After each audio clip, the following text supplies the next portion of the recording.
Bonjour à toutes et tous, bienvenue dans les coulisses du Grand Lyon. Mon invité du jour est Béatrice de Montilly, bonjour. Bonjour.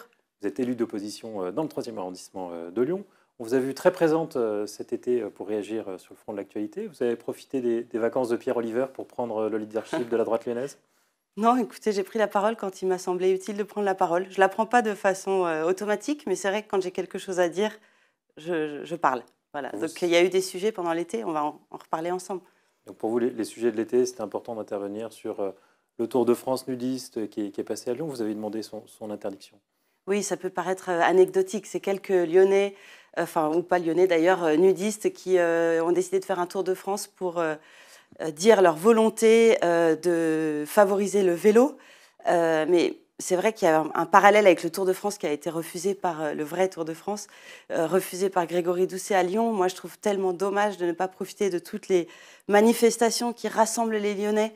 Le Tour de France en est une. Que voilà, j'avais fait un parallèle dans un tweet entre ce Tour de France Mais vous avez un nudiste et problème le avec les Tour de nudistes France. Pas du de la tout, droite lyonnaise. Vous justement. remontez Non. régulièrement au créneau sur ces sujets-là? Non, c'est pas du tout ça le sujet. C'est vrai que je vois pas trop l'intérêt de traverser Lyon tout nu pour défendre le vélo. Là, il y a quelque chose qui m'échappe un peu, mais j'ai rien contre les nudistes. C'est pas là le sujet. C'est plus le parallèle entre refuser le Tour de France à Lyon et accepter des manifestations très militantes. Voilà, c'était une petite pirouette qui a pris. Je pensais pas créer une telle polémique. Ceci étant, je suis contente parce que Vous avez le compris que dès parcours, qu'on parle des nudistes, quand la droite lyonnaise parle des nudistes, ça fait toujours un buzz. en Donc tout on cas, risque de vous entendre parler de ces sujets-là dans les mois qui viennent peut-être, alors. moi j'accepterais très volontiers de répondre, mais en tout cas j'ai demandé à la préfecture de modifier le parcours et je suis très contente, très satisfaite que la préfète ait décidé de modifier le parcours pour que ces nudistes ne passent pas en plein centre-ville de Lyon. Ils sont finalement partis de la plage naturiste de Méribel-Jonage et ils sont allés jusqu'à l'INSA, je crois, et aller-retour, et donc c'était très bien, c'était cantonné, et je pense que les enfants lyonnais n'ont pas spécialement besoin de voir en plein mois d'août des nudistes à vélo en plein centre-ville. Voilà, c'était plutôt là mon combat. Alors l'autre sujet sur lequel vous êtes monté au créneau notamment, c'était un tag sur le mur des Lyonnais. Et c'est pas Grégory Doucet qui a fait ce tag. Non, évidemment, c'est pas Grégory Doucet. Moi, ça fait déjà un petit moment que j'alerte la municipalité sur la prolifération des tags. On en avait déjà parlé ensemble. Pendant des mois, il y a eu un tag ACAB Place Bellecour. Je trouvais que c'était pas très accueillant pour les touristes, pour les Lyonnais, de voir des tags injurieux sur cette magnifique Place Bellecour. Le maire m'avait alors répondu que je ne respectais pas les agents. C'était une mauvaise réponse. Moi, en tant que membre de l'opposition, je demande à ce qu'il y ait des efforts faits en termes de propreté, d'incivilité. Finalement, que sont les tags? C'est un manque de respect du cadre de vie et ça nuit à la qualité de vie des Lyonnais. Donc voilà, en tant que membre conseillère municipale d'opposition, je pense que c'était légitime de demander à Grégory Doucet ce qu'il comptait faire contre ce fléau. Et je vois que rien n'est fait. Aujourd'hui, la maire du premier se contente de répondre que ça va prendre du mois de restaurer cette dégradation sur la fresque des Lyonnais. Moi, j'aimerais un discours un peu plus courageux et de dire que oui, on va mettre en œuvre une politique contre les incivilités, par exemple. Vous avez fini l'été à Valpré, au rendez-vous de la droite lyonnaise à Écully. Est-ce que la droite lyonnaise est en ordre de bataille pour les prochaines échéances locales? On n'a pas l'impression, pour vous dire les choses C'est franchement. vrai. Bah, écoutez, je pense qu'il y a un travail de fond à faire pour l'instant. On est à 3 ans de l'élection municipale et de l'élection métropolitaine. On ne gagne pas juste en s'affichant candidat, on gagne en étant rassemblés autour d'un projet, en équipe et en ayant travaillé le fond. Donc je pense que l'heure pour l'instant est plutôt au travail et au collectif que vraiment Et le sujet à sur des lequel grandes vous avez annonces. planché, c'est la transition écologique.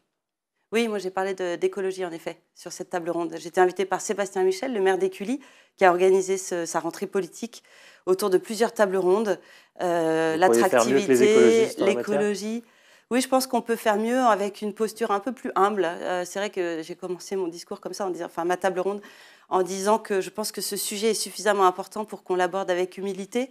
Et quand Grégory Doucet arrive comme maire de Lyon, qui s'installe au premier conseil municipal et qui dit que Lyon a 5 ans pour sauver la planète, je pense que ça manque d'humilité. Et face à ce sujet, je pense qu'il faut être équilibré parce qu'on voit bien que tout ce qu'on fait en mesure d'écologie a un impact sur le logement, a un impact sur le pouvoir d'achat, a un impact sur l'attractivité de la ville. En fait, un homme politique, une femme politique doit s'assurer que les mesures qu'il prend ne déséquilibrent pas d'autres domaines.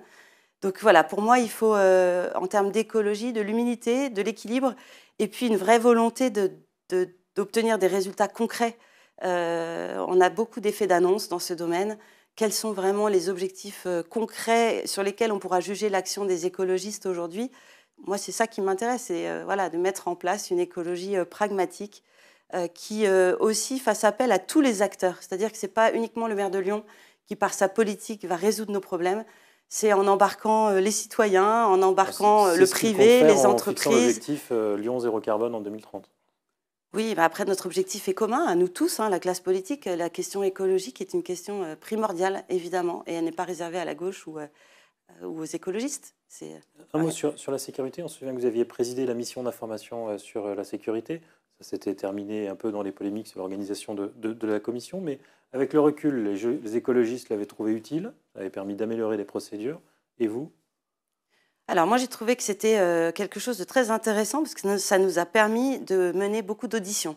On a auditionné les syndicats de police municipale. Moi, j'ai trouvé ça, moi, c'est mon premier mandat. En termes de formation, j'ai trouvé ça très intéressant.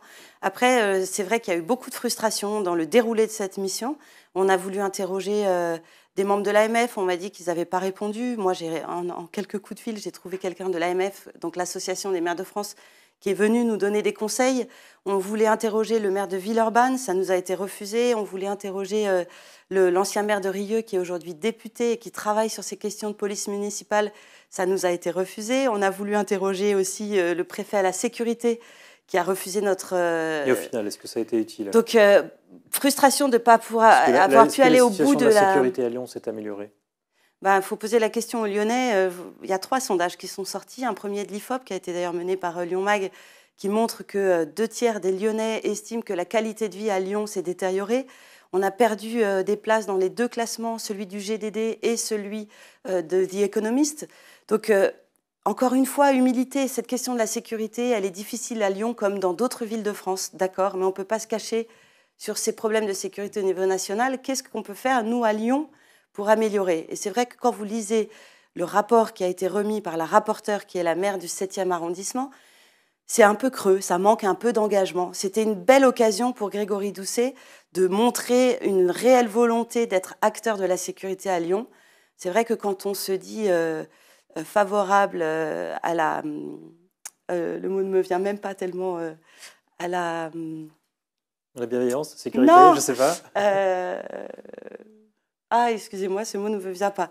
Bref, on vous réinvitera pour retrouver la fin là-dessus. Un mot sur l'actualité du moment qui est la rentrée. Le président de la République a émis l'hypothèse d'une expérimentation sur l'uniforme à l'école. Le maire de Pierre-Bénite, de votre parti, Jérôme Moreau, a proposé de sauter sur l'occasion et veut l'expérimenter à Pierre-Bénite. Est-ce que vous voulez l'expérimenter à Lyon ? Moi, je suis une libérale et je pense qu'aujourd'hui, ce serait bien de pouvoir donner plus de liberté aux directeurs d'établissement. Mais moins aux enfants dans la façon de s'habiller, alors. Pour moi, c'est un choix du directeur d'établissement. Si le directeur d'établissement estime que ça peut être bénéfique pour son école, alors je suis favorable. Je ne pense pas qu'il faille l'imposer forcément à toutes les écoles, mais peut-être que dans certains quartiers, dans certains arrondissements de Lyon, oui, ça peut répondre à un besoin de créer une cohésion au sein de l'école.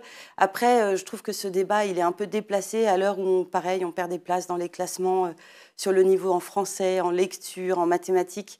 Attention à ne pas se tromper de débat. Je pense que là, il y a un enjeu pour l'éducation nationale de travailler sur le niveau des élèves. Attention, de ne pas se tromper. Si vous avez vécu en Angleterre, ce n'est pas la recette miracle, l'uniforme à l'école? Moi, j'ai adoré en Angleterre l'uniforme à l'école qui est obligatoire dans toutes les écoles. Et d'ailleurs, les parents français habitants de Londres adoraient ça aussi. Donc moi, pour l'avoir expérimenté, et même comme mère de famille, je peux vous dire que c'est très pratique. Le matin, on ne réfléchit pas à sa tenue. On a un uniforme, on part à l'école, on est dans un état d'esprit pour aller apprendre. Et en ça, je trouve que c'est bien. J'ai retrouvé le mot que je cherchais tout à l'heure. Permettez de revenir un peu en arrière. Vas-y. Le maire de Lyon appelle à soutien les actes de désobéissance civile. Donc c'est compliqué d'être le premier magistrat de la ville et d'appeler à l'ordre quand on prône en même temps la désobéissance civile. Voilà, excusez-moi, mais je reviens un peu en arrière. Le mot est revenu. Très bien. Juste pour finir, on sait que le roi Charles III sera en France du 20 au 23 septembre. Il ne passera pas par Lyon cette fois-ci. Sa venue avait été annulée. Vous êtes heureuse de le voir arriver en France? Oui, moi je suis fan de la monarchie anglaise parce que je les ai connus grâce à mon entreprise Merci Maman. Kate Middleton a porté un de mes colliers, ce qui m'a permis ensuite de faire progresser mon entreprise et qui a reçu des prix Donc j'ai reçu un prix des mains de la reine d'Angleterre et 3 ans plus tard des mains de Charles, qui était prince à l'époque, qui est maintenant roi.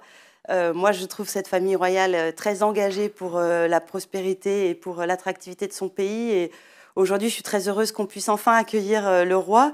Vous savez que l'année dernière, il n'avait pas pu venir à cause des émeutes. Enfin, c'était pas les émeutes, c'était les grèves contre les retraites et les problèmes de poubelles à Paris. Il avait dû changer son programme et au lieu de venir en France, il était allé en Allemagne pour son premier voyage en tant que roi. C'est un peu dommage, donc tant mieux si maintenant on rattrape un peu cette boulette. Et s'il vient, vous m'avez dit tout à l'heure qu'il venait à Bordeaux et pas à Lyon. Je le comprends un peu parce qu'il est venu à Lyon en 2017, donc c'est peut-être la raison pour laquelle ils ont choisi plutôt d'aller à Bordeaux. Évidemment, j'aurais adoré l'accueillir à Lyon. Je pense que ça aurait été un bel événement populaire. D'ailleurs, sa visite à Lyon avait été très bien accueillie. Il était allé visiter les Halles Paul Bocuse et les commerçants des Halles en gardent un très bon souvenir. En vous entendant défendre la monarchie comme ça, on se demande où vous souhaitez restaurer la monarchie en France? Non, pas du tout. Moi, je suis une républicaine, il n'y a pas de souci. Républicaine et je crois en la liberté plus que tout. Donc, je pense qu'il faudrait plus de libéralisme dans notre pays, plus de liberté, de responsabilité. Béatrice de Montilly, je vous remercie. Et moi, je vous dis à demain pour une nouvelle émission des coulisses du Grand Lyon.